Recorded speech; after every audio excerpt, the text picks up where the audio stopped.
Di tengah mencuatnya isu dugaan pengoplosan BBM Pertamax dengan Pertalite jelas menimbulkan keresahan di masyarakat. Berbagai spekulasi beredar, apakah benar terjadi praktik manipulasi bahan bakar yang dapat merugikan konsumen. Pertamina Patraniaga dengan tegas memberikan bantahan. Perusahaan plat merah ini menunjukkan komitmennya dalam menjaga kualitas dan integritas BBM yang beredar di Indonesia. Pertamina menjamin Pertalite dan Pertamax yang diperoleh dari kilang maupun impor produk jadi tidak ada peningkatan RON di terminal BBM. Yang terjadi hanyalah penambahan zat pewarna dan aditif untuk menjaga identitas serta meningkatkan performa bahan bakar. Semua BBM yang beredar sudah memenuhi standar dan spesifikasi yang ditentukan Direktorat Jenderal Minyak dan Gas Bumi Kementerian ESDM. Sementara Lembaga Bantuan Hukum Jakarta membuka pos pengaduan bagi korban yang terdampak BBM Pertamax oplosan. Hingga kemarin, LBH Jakarta menerima 400 lebih laporan masyarakat sejak pos pengaduan dibuka 26 Februari 2025 lalu. Selain menghimpun aduan masyarakat, LBH Jakarta berpotensi untuk melakukan gugatan perwakilan kelompok class action atau gugatan warga negara ke pemerintah citizen lawsuit melihat dari masifnya aduan yang dialami masyarakat. Sebab berdasarkan perhitungan Center of Economic and Law Studies Celios mengungkapkan, sepanjang tahun 2023, kerugian konsumen akibat pengoplosan BBM RON 90 menjadi RON 92 tersebut mencapai 17,4 triliun rupiah. Tim TV One mengabarkan.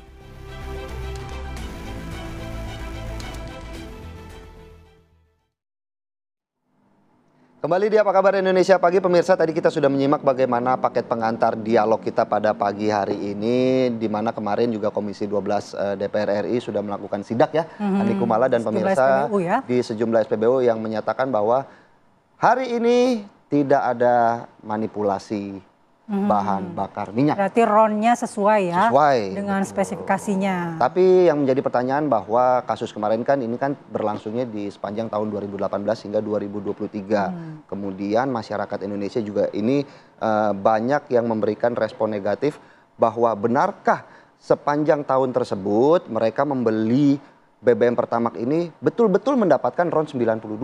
Iya, makanya juga kepercayaan masyarakat menjadi terkikis nih. Banyak yang beralih untuk membeli BBM di swasta. Langsung saja kami akan ajak Anda pemirsa untuk berdialog dengan sejumlah narasumber. Di pagi hari ini sudah ada Mas Ahmad Safrudin selaku Direktur Eksekutif Komite Penghapusan Bensin Bertimbal. Selamat pagi. Selamat pagi Mas Ahmad. Mbak Mala. Selain di studio juga kami sudah menghadirkan beberapa narasumber secara Zoom. Sudah ada Pak Fahmi Rahdi selaku pengamat ekonomi energi UGM. Selamat pagi Pak Fahmi. Selamat pagi Pak Fahmi. Pagi Philip dan Mala. Assalamualaikum. Baik, ada juga Bu Ratna Juwitasari, anggota Komisi 12 DPR RI fraksi PKB. Selamat pagi. Selamat pagi Bu Ratna. Selamat pagi, Assalamualaikum semuanya. Waalaikumsalam. Kita pertama mungkin ke Mas Ahmad. Betul, ya? kita ke Mas ya, Mas Ahmad. Ini kan menjadi gaduh, masyarakat menjadi beralih nih ke sebelah untuk membeli BBM karena ketidakpercayaannya. Nah, data yang diperoleh oleh Mas Ahmad sendiri selama ini seperti apa memang kualitas BBM di Pertamina yang sudah beredar di masyarakat? Mungkin di kasus tahun 2018-2023 ya? Iya, kalau kita pelajari dari data gitu ya, kami itu mulai mengambil data kualitas BBM itu dari tahun 2001 ya. Kemudian lompat tahun 2004 sampai sekarang setiap tahun kita ambil sampling begitu.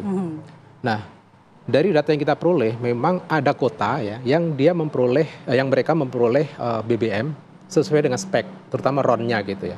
Tetapi yang celaka ada juga kota yang dia nggak memperoleh RON sesuai spek tadi ya.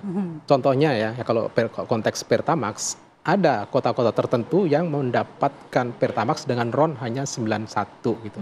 Bahkan ada yang kurang, ada yang 91,7, ada yang 91,1. Itu kotanya berdasarkan apa, Mas?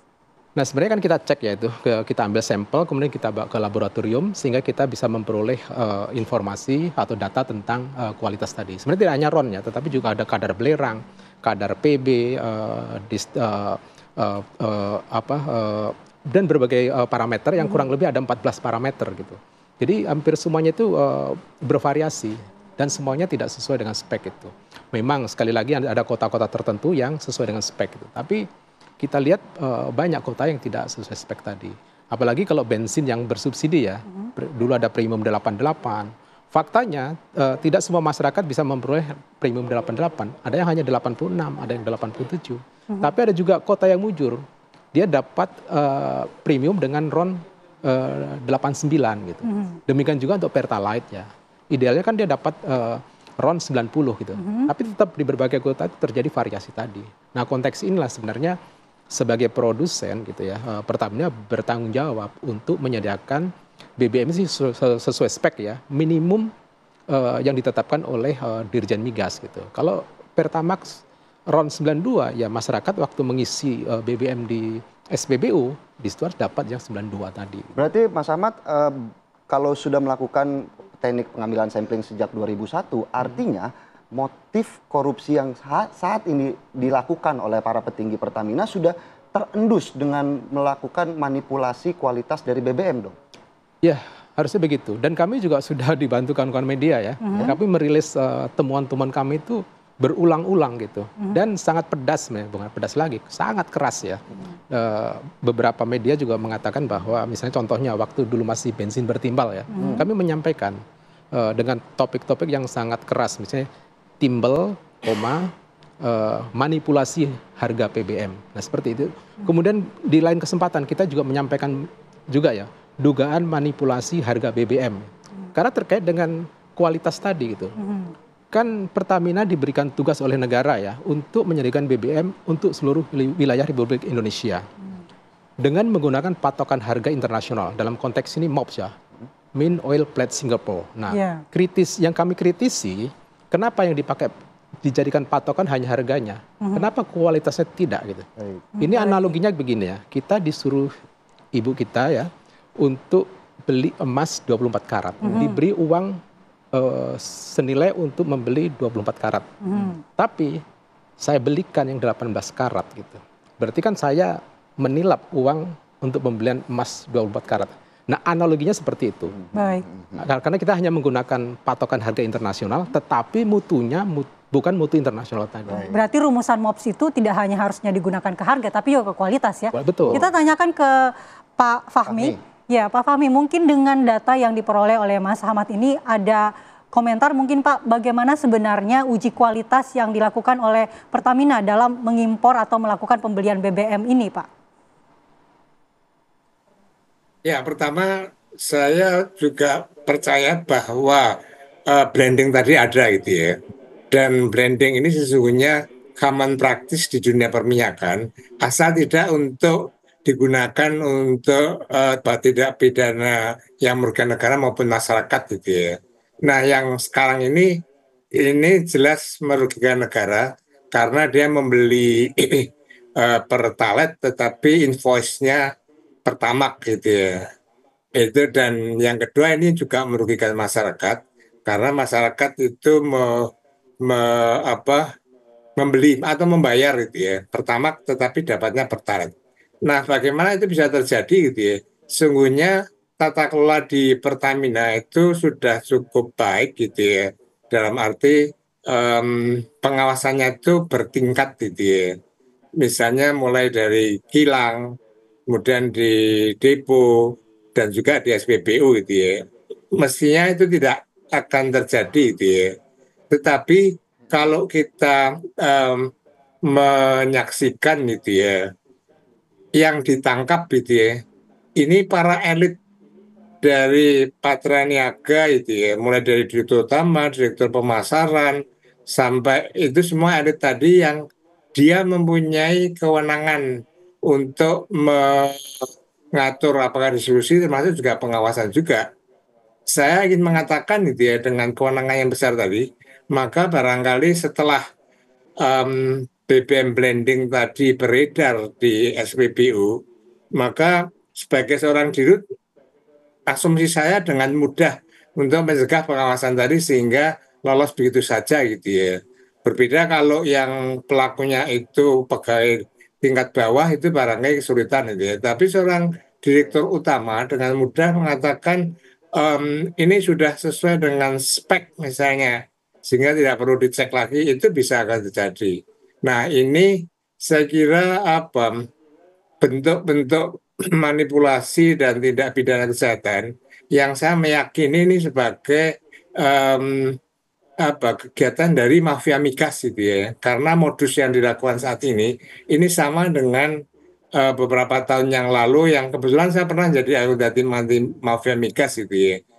Jadi mafia migas ini merupakan persekongkolan gitu ya antara elit pengambil keputusan di Pertamina, kemudian juga dengan swasta, dan seringkali juga di backup gitu ya oleh pejabat pemerintah gitu ya.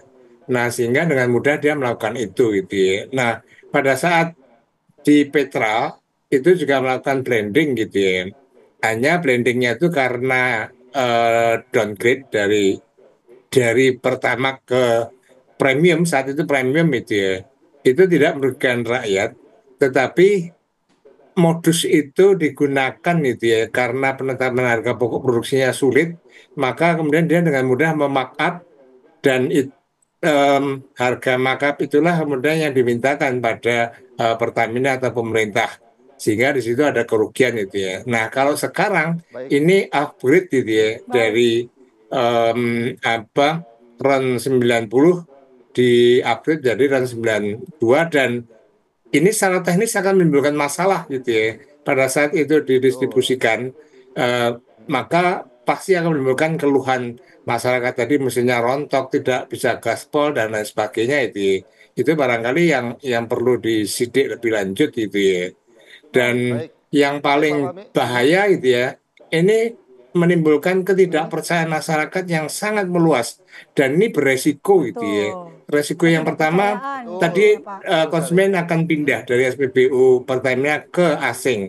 Nah, yang kedua ini yang lebih bahaya, konsumen nanti yang Pertamax, yang sudah pakai Pertamax, dia akan migrasi ke Pertalite.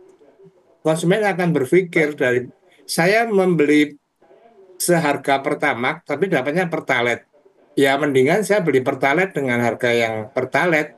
Nah, kalau terjadi migrasi ini, maka dampak terhadap APBN cukup besar karena membengkakkan cukup menyayangkan ya tadi dari BPN. Saya kira itu seperti itu, Mala dan Philip. Baik, tadi juga cukup menyayangkan bagaimana perpindahan konsumen dari Pertamina yang sudah runtuh kepercayaannya. Nah, kami juga akan menanyakan ke Bu Ratna sebenarnya bagaimana kemarin juga anggota dari Komisi 12 DPR RI juga sudah melakukan pengecekan langsung ke lapangan ya, dan tidak menemukan. Tapi kan yang kemudian menjadi concern bahwa sepanjang tahun 2018 hingga 2023 apakah kemudian konsumen benar-benar membeli Pertamax dengan kualitas RON 92 begitu Bu Ratna? Dijawab sesaat lagi setelah Apa Kabar Indonesia Pagi kembali sesaat lagi.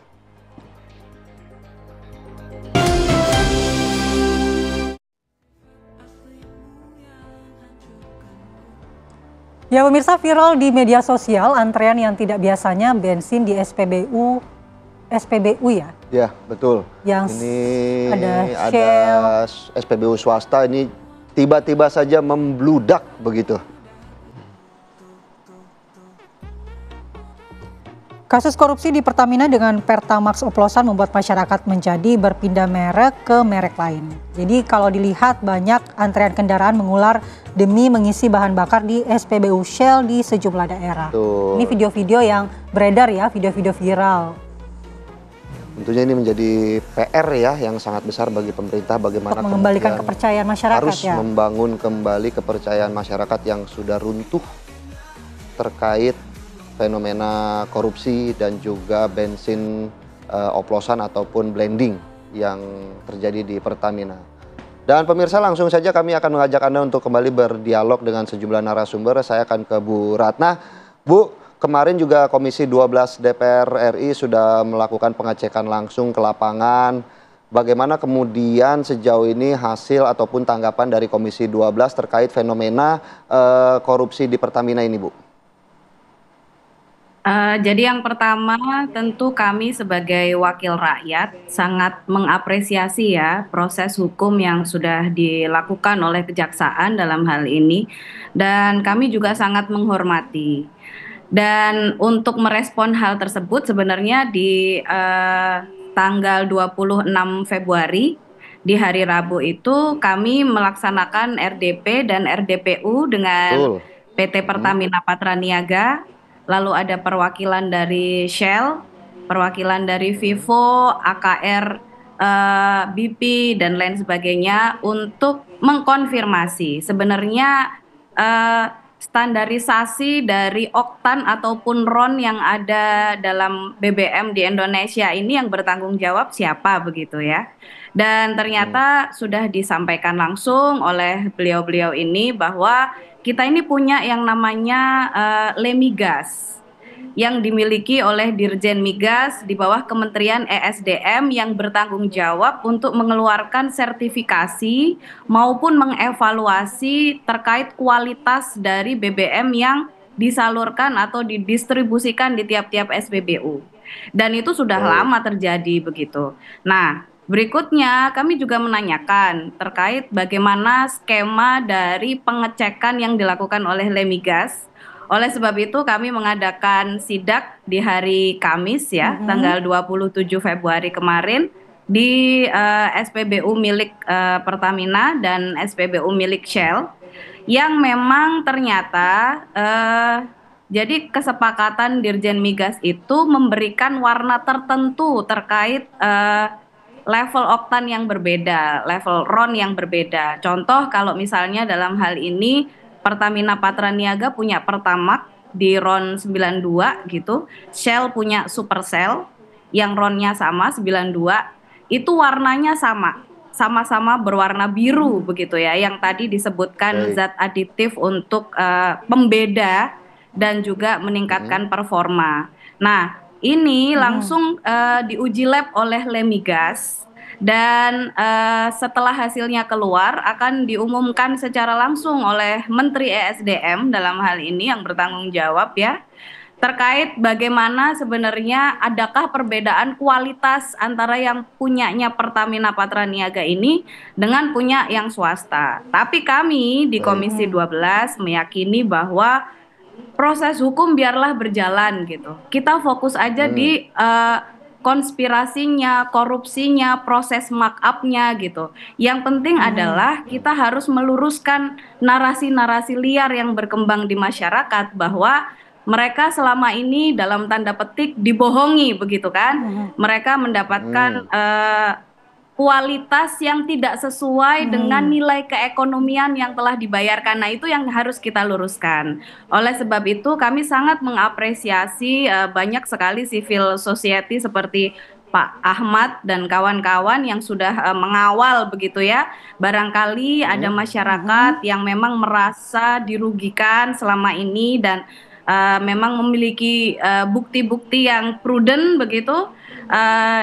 Ya ini harus dikawal dan diberikan ganti rugi kalau memang itu terjadi. Tapi sekali lagi saya memohon dalam hal ini kita juga harus menjaga kondusivitas dari ketersediaan pasokan yang ada di SPBU yang ada di Indonesia. Kita bayangkan ya Mas Philip dan Mbak Mala, kalau kan yang dimiliki Pertamina itu ada 7.000 sekian SPBU di seluruh Indonesia gitu. Kalau sampai masyarakat ini tidak percaya lagi kepada Pertamina lalu beralih ke SPBU swasta yang jumlahnya amat sangat sedikit, apalagi di daerah 3T ya, hampir-hampir tidak ada, maka akan terjadi kelangkaan yang itu juga menimbulkan kesulitan juga di masyarakat begitu.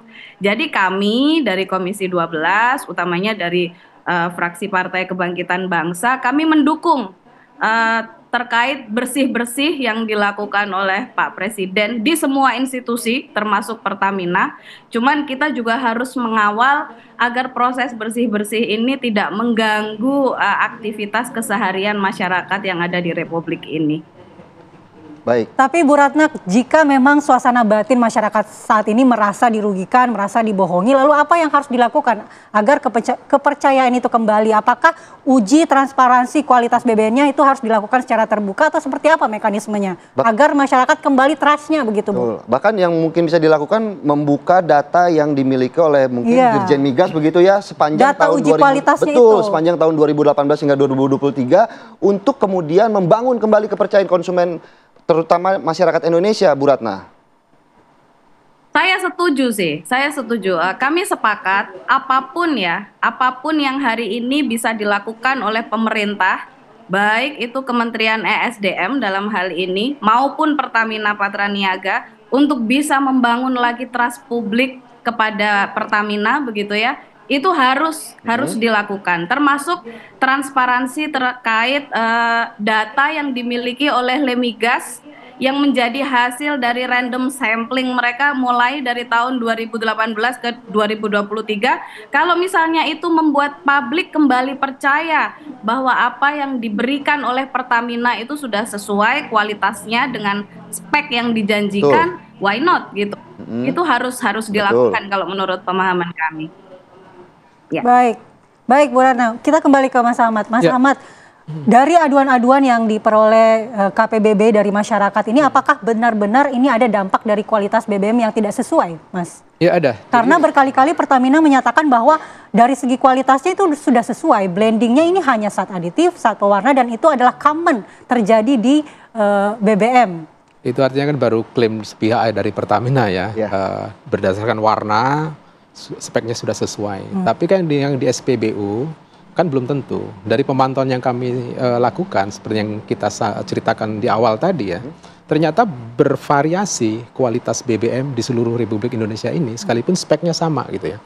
Sekali lagi ada kota-kota yang masyarakat memperoleh spek yang di bawah standar, di bawah spek gitu. Tapi ada juga yang pas, ada juga yang lebih, nah seperti Berarti itu. bisa dibilang random dong ini, artinya untuk mendapatkan Pertamax ini kualitasnya random. Faktanya seperti itu, karena kan problemnya kan gini ya, kalau kita ulang lagi, kilang-kilang Pertamina itu hanya menghasilkan ya low octane mogas komponen ya, bensin beroktan rendah 68 gitu. Itu proporsinya besar, bisa 70 sampai 80%. Nah, 20 sampai 30% lagi itu high octane mogas komponen. Setelah di blending itu hanya mampu menghasilkan bensin dengan oktan 82 sampai 83. Jadi kalau dibikin Pertalite saja itu kurang ya, apalagi dibikin untuk Pertamax kurang. Nah, karena kurang, itulah diperkenankan untuk impor. Yang diimpor nggak boleh yang low octane, tapi yang high octane. High octane itu yang RON 92 ke atas gitu. Nah, problemnya kan ini sangat menggiurkan kan. Katakan yang ada di pasar internasional tersedianya yang low octane atau katakan yang bensin RON 90 dikirim ke Indonesia kemudian diklaim sebagai RON 92 kan kecurigaan kita di situ gitu. Jadi jangan sampai itu terjadi. Kalau itu terjadi akhirnya masyarakat tadi yang dirugikan. Nah, fakta bulan November yang lalu ya, masyarakat Cibinong, Bogor dan sekitarnya mengalami problem kan dengan kendaraannya. Itu bukan bukan terjadi saat itu saja, tapi kalau kita urut ya 2008 terjadi, 2010 terjadi, 2012 terjadi. Berarti beneran random dong ya? Betul. Khas kualitasnya. Baik. Nanti kita juga lanjut masih ya. penasaran bagaimana kemudian data yang dimiliki dari Mas Ahmad sepanjang tahun 2018-2023, tapi sesaat lagi dibahasnya setelah Apa Kabar Indonesia Pagi kembali sesaat lagi. Kembali di Apa Kabar Indonesia Pagi, melanjutkan dialog kita pada pagi hari ini. Saya langsung mau berbincang ke Pak Fahmi bagaimana kemudian selaku ex-Satgas Mafia Migas ini melakukan perbaikan di badan ataupun pengolahan bahan bakar minyak di Indonesia dan juga untuk mengembalikan kepercayaan masyarakat terhadap Pertamina, begitu Pak Fahmi? Nah, saya kira ada dua hal yang harus dilakukan. Yang pertama, perbaikan tata kelola ya, yang menurut saya ini sangat buruk. Dan kemudian yang kedua yang paling penting adalah menunjuk pengambil keputusan yang tidak hanya punya kapabilitas, tapi punya integritas gitu ya. Nah, kalau itu terjadi, maka tidak akan pernah terjadi seperti yang sekarang ini gitu ya. Nah, dan yang paling penting juga sekarang ini ketidakpercayaan itu kan semakin meluas gitu ya. Saya juga agak heran tadi misalnya sepeda motor saja sudah antri di SPBU asing, yang ini sangat jarang terjadi gitu ya. Ini suatu indikasi bahwa ketidakpercayaan tadi sudah meluas. Tadi kekhawatiran saya ini mereka pindah, dan kekhawatiran yang kedua itu adalah migrasi ke Pertalite yang kita akan membengkakkan gitu ya, APBN tadi, menimbulkan masalah baru lagi. Nah, bagaimana yang harus dilakukan? Tidak cukup dilakukan sidak, apalagi dengan anggota DPR yang tidak memahami secara teknis gitu ya. Maka yang harus dilakukan adalah adanya pengujian dengan menggunakan sampling yang representatif gitu ya. Kalau sidaknya itu hanya di 2-3 tempat, ya itu tidak representatif gitu ya. Nah, kemudian yang melakukan pengujian tadi itu juga di samping Lemigas itu perlu melibatkan pihak yang independen itu ya. Apakah dari perguruan tinggi, dari ITB, dari UGM, saya kira mampu juga itu ya. Nah, kemudian melakukan pengujian dengan penetapan sampling yang secara metodologis itu memungkinkan tadi tidak hanya 2 orang gitu, 2 SPBU ini nggak representatif. Nah, kalau kemudian sudah dilakukan dengan metode yang benar, hasilnya itu baru diumumkan. Oh, ternyata memang hasil branding tidak ada di SPBU gitu ya. Atau kalau terbukti minyak blending tadi ada SPBU, maka Pertamina harus konsekuen Ya, baik, gitu Pak Fahmi. dengan menarik. Kami sudah menangkap bagaimana penjelasan dari Pak Fahmi yang kemudian juga mengomentari ini masih kurang, pengambilan samplingnya masih kurang. Mungkin Bu Ratna ada tanggapannya, Bu, terakhir sedikit saja. Jadi menurut pemahaman kami ini adalah waktunya Pertamina secara company gitu mulai mengevaluasi internalnya, bagaimana menutup kemungkinan terjadinya hal-hal semacam ini di kemudian hari, itu satu. Yang kedua, persis seperti tadi apa yang disampaikan oleh Pak Fahmi, bahwa memang betul tata kelola migas di Indonesia ini masih banyak sekali chaos-nya gitu ya, Mas Philip dan Mbak Mala. Jadi mungkin melalui momentum ini adalah tepat sekali bahwa kita bisa menyegerakan revisi Undang-Undang Migas yang sejak keputusan MK di tahun 2012 sampai dengan saat ini itu sudah lama sekali dan sudah banyak yang tidak relevan begitu. Yang ketiga bahwa kita harus memahami banyak pihak yang bertanggung jawab dalam hal ini. Kalau misalnya kita ngomong kuantitas, apalagi yang bersubsidi, di tahun 2025 ini kan kita punya 31.1 juta kiloliter Pertalite ya. Dan itu kalau diekonomikan sudah 8,7 triliun. Dan kalau misalnya memang publik sudah mulai tidak percaya tentang kualitas Pertamax dan itu beralih ke Pertalite, maka akan jebol APBN kita, subsidi kita tidak akan mampu untuk menanggung ini. Nah, terkait bagaimana melibatkan, tentunya kepercayaan masyarakat ini saat ini begitu mahal begitu ya Bu Ratna ya, untuk bisa kembali mempercayai. Ini menjadi PR bersama ya, supaya tata kelola minyak kita ini tidak merugikan lagi masyarakat dan kepercayaan masyarakat bisa kembali. Betul. Baik, terima kasih Pak Fahmi dan Bu Ratna. Sayang sekali Mas Ahmad, durasi kita habis. Terima kasih. Terima kasih atas penjelasannya pada pagi hari ini, dan tentunya kita berharap bagaimana kasus ini bisa cepat selesai dengan baik begitu ya. Baik. Dan perbincangan kita pada pagi hari ini sekaligus penutup jumpa kita di Apa Kabar Indonesia pagi hari ini. Saya Firbu Sionasu. Saya Andi Kumala. Selamat menjalankan ibadah puasa sekali lagi dan sampai jumpa. Sampai jumpa.